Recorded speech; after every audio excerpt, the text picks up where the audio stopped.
কুৰুক্ষেত্ৰ যুদ্ধৰ কৰ্ণৰ চৰিত্ৰটো যিয়ে পঢ়িছে ভালকৈ তেওঁৰ এই কাহিনীটো শুনি চকুত চকু পানী ওলাবই। আহকচোন চাওঁ সম্পূৰ্ণকৈ কাহিনীটো।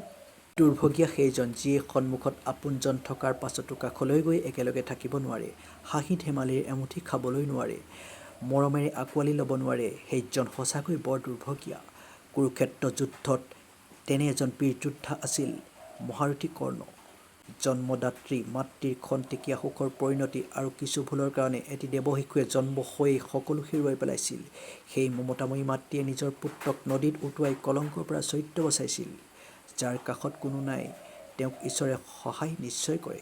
এহাল দম্পতীয়ে পাই সেই দেৱশিশুটিক ডাঙৰ কৰিলে। এনেকৈ আৰম্ভ হ'ল জীৱন।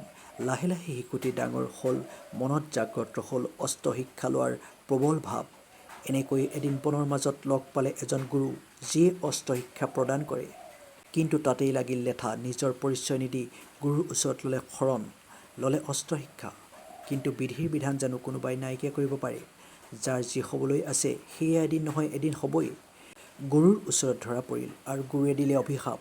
এনেকৈ দিন বাগৰি গ'ল, সময় আগুৱাই গ'ল। সমাজে চিনি পালে এজন বীৰ যোদ্ধাক, কিন্তু নিজ ভাতৃয়ে চিনিয়েই নাপালে নিজৰ ভাতৃক। শত্ৰুৱে চিনি পাই বুজি পাই মৰমেৰে আঁকোৱালি ল'লে বুকুৰ মাজত। আৰম্ভ হ'ল কুৰুক্ষেত্ৰৰ যুদ্ধ ককাই ভাইৰ মাজত। ইফালে জন্মদাত্ৰী মাতৃৰ হৃদয় তেতিয়া কঁপি উঠিল। দৌৰি গ'ল ভুলৰ ক্ষমা বিচাৰি ইমান দিনে মাতৃ বুলি পৰিচয় নিদিয়া সেই দুৰ্ভগীয়া পুত্ৰৰ কাষলৈ। কৰিলে কাকতি মিনতি, দিলে চিনাকি নিজৰ ভাতৃৰ পৰিচয়। কিন্তু তেতিয়ালৈকে বহুত দেৰি হৈ গৈছিল। তথাপিও মাতৃৰ চকুত চকু পানী দেখি কথা দিলে যে পঞ্চপাণ্ডৱ সদায় থাকিব। নাথাকিব পাৰে দুজনৰ ভিতৰত এজন, কৰ্ণ বা অৰ্জুন। মনত অলপ হ'লেও সন্তোষ লৈ উভতিল এগৰাকী স্বাৰ্থপৰ মাতৃ। কিমান নিদাৰুণ হ'লে বাৰু এনে কাম কৰিব পাৰে এগৰাকী নাৰীয়ে? নিজৰ গৰ্ভত লৈ ডাঙৰ কৰা এটি সন্তানক মৃত্যুৰ মুখলৈ ঠেলি দিবলৈ অলপো হৃদয়খনে নাকান্দিলেনে?